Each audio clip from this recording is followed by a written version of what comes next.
Olá pessoal, tudo bem? Professor Felipe Miguel.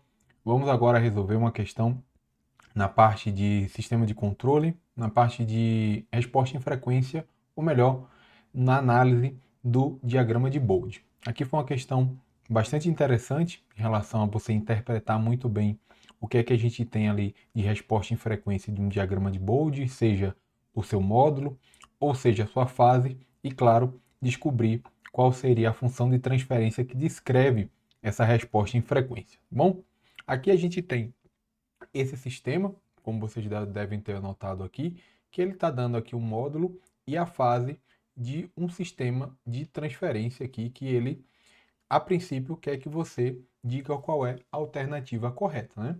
Então, eu tenho um sistema HDS aqui que está sendo descrito por esse gráfico aqui, né? Então, eu provavelmente tenho uma quantidade de zeros, uma quantidade de polos, e eu preciso saber qual seria a melhor estratégia. Bem, nesse caso, a função de transferência que está descrito aqui nesse diagrama de Bode, seja de módulo e fase, ele tem ali pontos importantes que você tem que saber analisar, principalmente a forma do gráfico, ou melhor, a forma da resposta.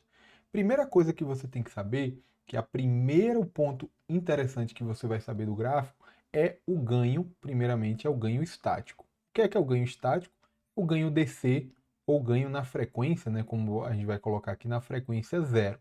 A frequência zero, então, na verdade, você só quer avaliar a resposta em frequência, então você vai colocar S igual a J ômega, e aí, nesse caso, eu quero saber quanto é que é meu H de J ômega quando o ômega for igual a zero. Então, o meu ganho estático, ou seja, não depende da frequência, ele vai ser igual ali quando eu coloco o ômega igual a zero. E olha só, esse ponto notável, ele se encontra exatamente aqui, ó.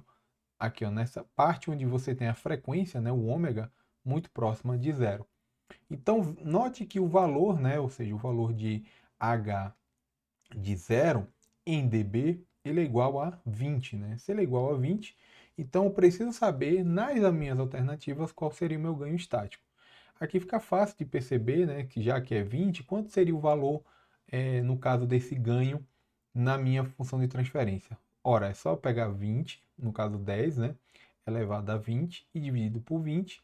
Isso aqui vai dar igual a 10 elevado a 1, isso aqui vai dar igual a 10. Então, se eu tiver qualquer função de transferência aqui, cujo valor de h de zero seja igual a 10, ou seja 10 log, ou melhor, seja igual a 20, né? Aqui, 20 log de 10, que vai dar igual a 20 dB, então eu já pelo menos matei as alternativas que não têm esse ganho estático igual a 10, né? Fica fácil de perceber que, por exemplo, quando eu colocar o J ômega igual a zero ou S igual a zero, veja que aqui na letra A eu teria o valor de zero mais um dividido por zero ao quadrado, mais 0,5 vezes zero mais um. Aqui vai dar 1 dividido por 1, aqui vai dar 1, então não vai ser. Letra B, eu tenho 0 menos 1 dividido. Lembrando que é um módulo, né? Então pouco importa o sinal que a gente tiver aqui. 0 menos 1, aqui eu tenho 0 ao quadrado, mais 2 vezes 0 mais 10. Aqui vai dar 1 sobre 10, né? Então aqui vai dar 0,1 de ganho estático. Outro agora que eu posso ter, lembrando que é um módulo, né? Então aqui é menos 1, módulo. Letra C, eu vou ter ali 10, 0 mais 1 dividido aqui por 0 ao quadrado mais 2 vezes 0 mais 1. Aqui, opa, eu já tenho 10 dividido por 1, aqui já vai dando um 10, então C já é um forte candidato. Letra D. Letra D eu tenho também 10 vezes 0 menos 1 dividido por 0 ao quadrado mais 2 vezes 0 mais 1. Isso aqui vai dar 10 dividido por 1, vai dar igual a 10. Opa, também é um forte candidato. E eu tenho agora no final a letra E. Também, pelo jeito, vai dar 10, né? Se eu pegar aqui, ó, 10 dividido por 0 ao quadrado, mais 0,5 vezes 0 mais 1, isso aqui vai dar igual a 10 também. Então, de alternativas, a gente pode excluir a letra a letra B, e a gente fica ainda com a letra C, D e E para matar. Até agora, não resolvemos muita coisa, né? Pelo menos o módulo ali, a gente tem nesse ponto. Mas vamos lá. O que é que a gente pode fazer agora de pronto? Primeiro a gente vai ter que ver o formato do gráfico, né? Então, você nota que, por exemplo, ele tem um formato que ele tem um pico aqui, né? Que a gente vai chamar esse pico, inclusive, ele só é correspondente a quando você tem uma anulação das dos elementos reativos do circuito. Se você for considerar aqui que eu tenho um, uma resposta em frequência de um circuito resistivo, ou melhor, um circuito de segunda ordem, primeira ordem que seja, quando eu tenho esses elementos que são anulados, eu tenho um pico de ressonância, né? Então, esse pico de ressonância, inclusive, está na frequência de ômega igual a 1 radiano por segundo.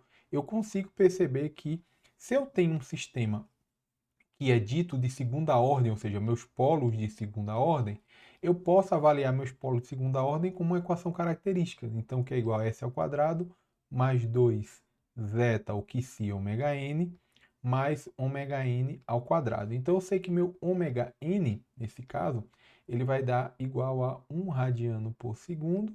Então, meu ômega n ao quadrado é igual a 1 ao quadrado, que é igual a 1. Então, eu já sei que no meu denominador eu tenho aqui um sistema de segunda ordem, que a frequência de ressonância ela vale ali no caso 1 radiano por segundo. Então, beleza, matamos aqui, a gente já consegue perceber que dentre as equações aqui, nota que todas elas você pode ter uma expressão, né, parecida com a ideia de S ao quadrado mais 2 vezes que se ômega n, S, mais 1, né? Aqui faltou um Szinho aqui, né? Faltou para vocês aqui, S, mais 1.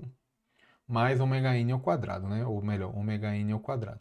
Note que, por exemplo, todas cumprem esse objetivo, né? Eu consigo perceber dentro aqui qual seria, mas calma, eu preciso normalizar, né? Ou seja, eu preciso saber que aqui na letra C, por exemplo, eu tenho S ao quadrado. Opa, não dá para enxergar, né?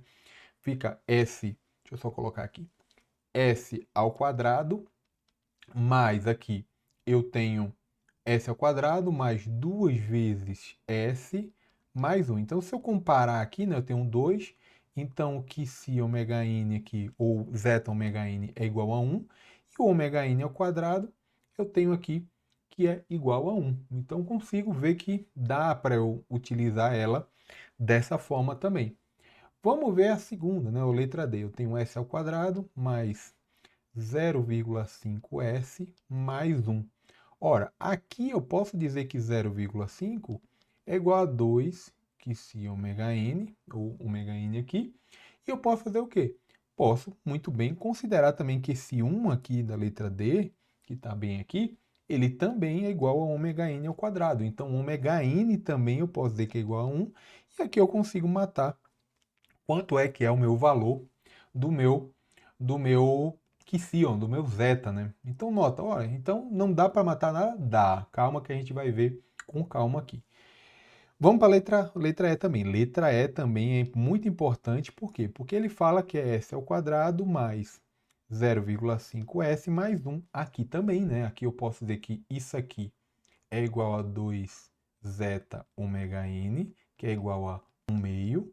E o ômega n eu posso dizer que é igual a 1 sem nenhum problema, porque eu sei que o ômega n ao quadrado é igual a 1, por conta desse carinha aqui.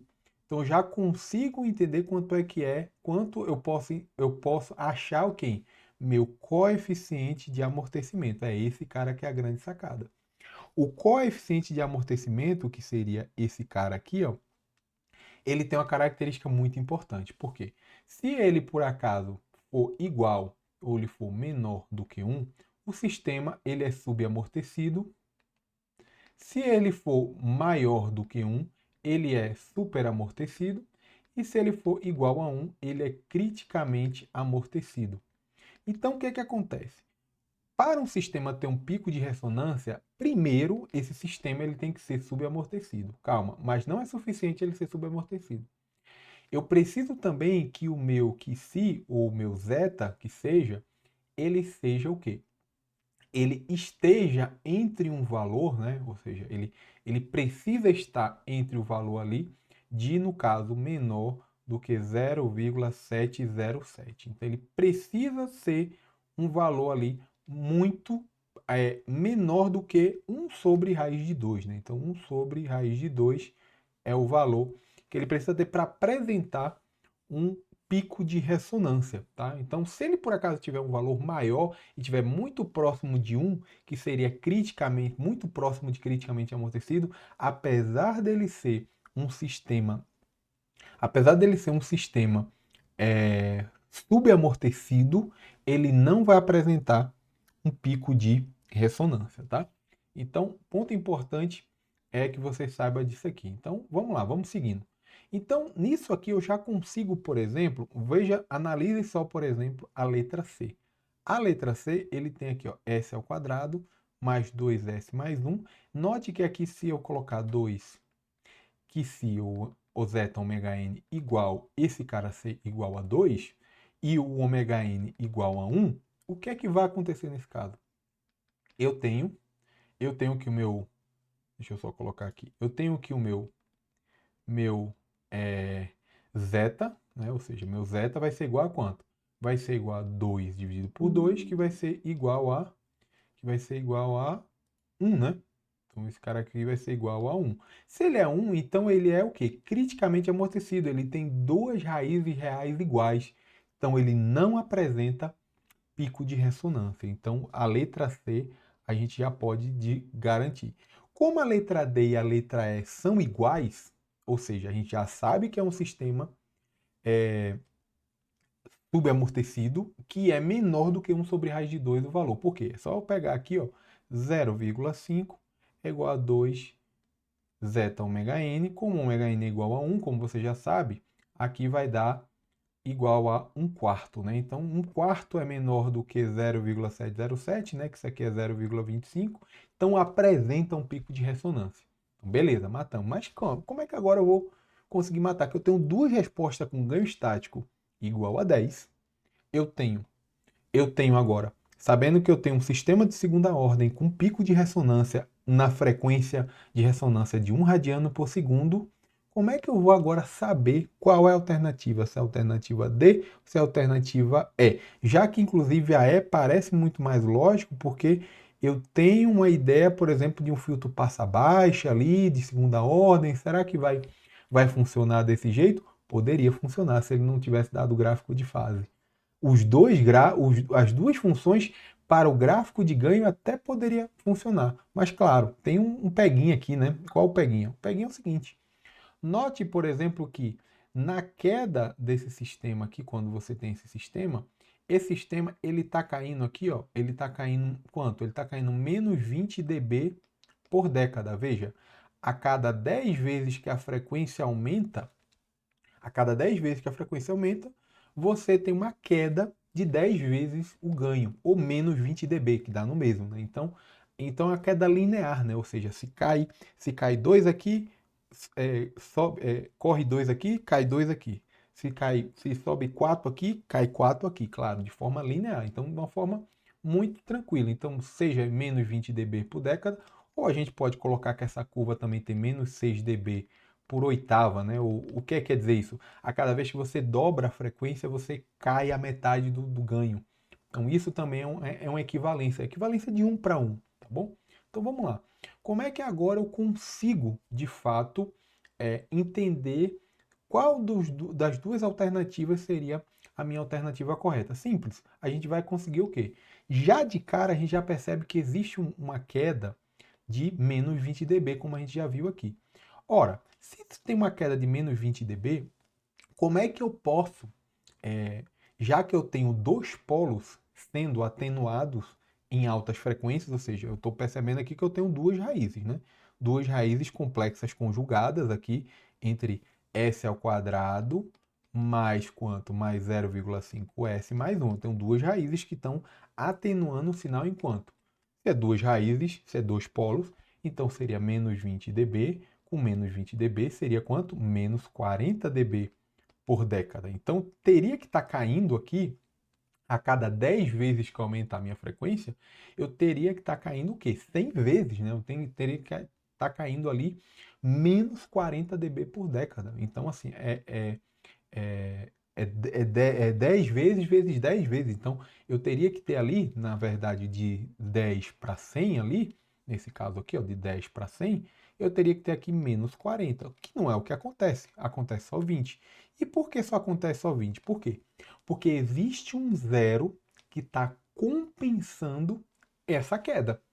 Existe um ganho de um zero, que provavelmente está ali em 1 radiano aqui por segundo, que seria esse zero aqui da letra D, que está dando 20 dB por década. Então, no balanço de potência, a gente tem o que? No balanço de potência eu tenho mais 20 dB por década do zero, menos 20 dB de um complexo conjugado e menos 20 dB de um complexo conjugado. No final das contas, eu tenho quanto de saldo? Menos 20 dB de queda. Então, aqui eu noto uma queda de menos 20 dB. Pegaram a ideia? Então, note que eu já consigo matar a minha letra D como alternativa. Mas não, eu não estou satisfeito só com isso aí. A gente vai, claro, ele deu aqui para gente o gráfico de quê? O gráfico de fase. E o gráfico de fase, pessoal, é muito importante que vocês percebam aqui no gráfico de fase, colocando ali para vocês darem uma olhada, ele é um gráfico que vai me mostrar como está sendo feito o quê? As contribuições de cada um dos polos zeros.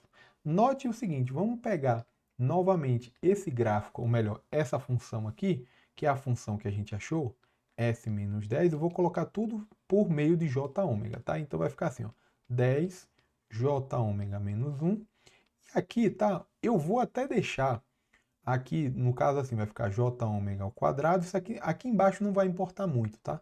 0,5 J ômega mais 1. Mas o que importa é o seguinte.